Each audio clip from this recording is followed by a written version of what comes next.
రెండున్నరేండ్లుగా CM Revanth ribbon కటింగులు చేయడం తప్ప ఏ ఒక్క అభివృద్ధి పనికి శంకుస్థాపన చేయలేదు. 28 నెలల్లో ఒక్క ఫ్లైఓవర్ కట్టని రేవంత్ రెడ్డి నేడు శాస్త్రీపురం ఫ్లైఓవర్ ప్రారంభించడానికి సిగ్గు లేకుండా సిద్ధమయ్యాడు. బీఆర్ఎస్ ప్రభుత్వ హయాంలో ప్రారంభమైన శాస్త్రీపురం ఫ్లైఓవర్ నేడు అందుబాటులోకి రానుంది.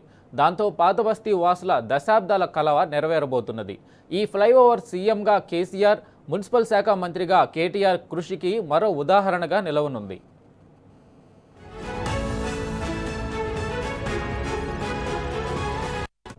నగరవాసుల ట్రాఫిక్ సమస్యను తీర్చేందుకు నాటి బీఆర్ఎస్ ప్రభుత్వం 42 ఫ్లైఓవర్ల నిర్మాణానికి పూనుకుంది. వాటిలో 38 ప్రాజెక్టులను పూర్తి చేసింది.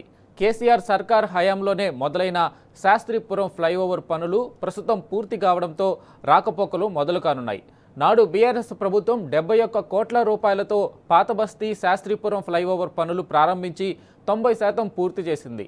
490 మీటర్ల పొడవుతో నిర్మించిన ఈ బ్రిడ్జి 4 లైన్లతో అద్భుతంగా తయారైంది.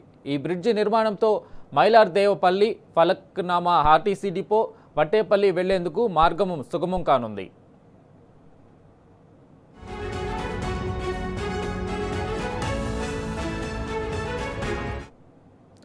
దీనిపై పూర్తి అప్డేట్ మా ప్రతినిధి కిరణ్ అందిస్తారు. కిరణ్, చెప్పండి. హైదరాబాద్ లో మరో ఫ్లైఓవర్ సిద్ధమైంది. గత బీఆర్ఎస్ ప్రభుత్వం ఏర్పాటు చేసినటువంటి ఫ్లైఓవర్ లో భాగంగా ట్రాఫిక్ రద్దీని నియంత్రించేందుకు దాదాపు 42 ఫ్లైఓవర్ల నిర్మాణాన్ని చేపట్టింది. అందులో దాదాపు 37-38 ఫ్లైఓవర్లు కూడా ఇప్పటికే ప్రారంభమైపోయాయి. మరొక ఫ్లైఓవర్ కూడా ఇప్పుడు సిద్ధంగా ఉంది. శాస్త్రీపురం ఏదైతే పాత బస్సులో ఉన్నటువంటి శాస్త్రీపురం ఫలక్నుమా డిపోకు సంబంధించినటువంటి ఫ్లైఓవర్ కూడా 90% పనులు పూర్తయ్యాయి.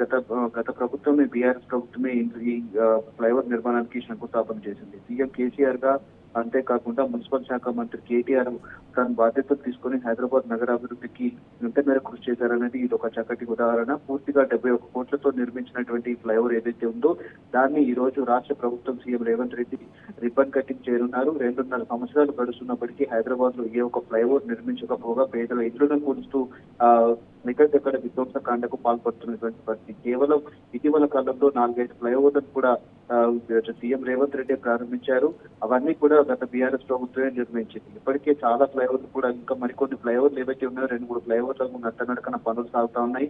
28 నెలలు గడుస్తున్నప్పటికీ ఇప్పటికీ ఇంకొక ఫ్లైఓవర్ కూడా ప్రారంభం కానటువంటి పరిస్థితులు ఈ కాంగ్రెస్ ప్రభుత్వంలో కనిపిస్తుంది. దాదాపు 90% పనులు పూర్తి చేసి శాస్త్రీపురం ఫ్లైఓవర్ ఏదైతే ఉందో కేంద్ర రాష్ట్ర ప్రభుత్వాలకు సంబంధించినటువంటి అప్పుడు ఆర్ఓబికి సంబంధించినటువంటి ఫ్లైఓవర్ నిర్మాణ పనులు చేపట్టారు.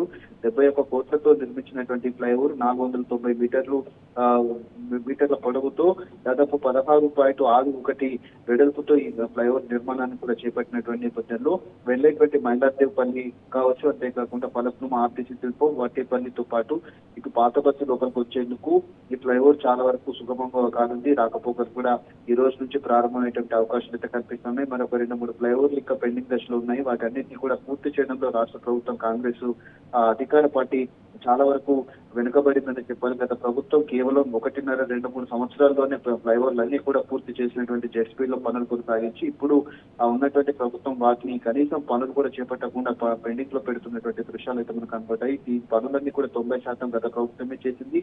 వాటన్నిటిని కూడా ఇప్పుడు ప్రారంభిస్తున్నటువంటి రిబ్బన్ కటింగ్ చేసినటువంటి దాఖలాలు అయితే మనకు కనిపిస్తా ఉన్నాయి. Right Kiran, thank you.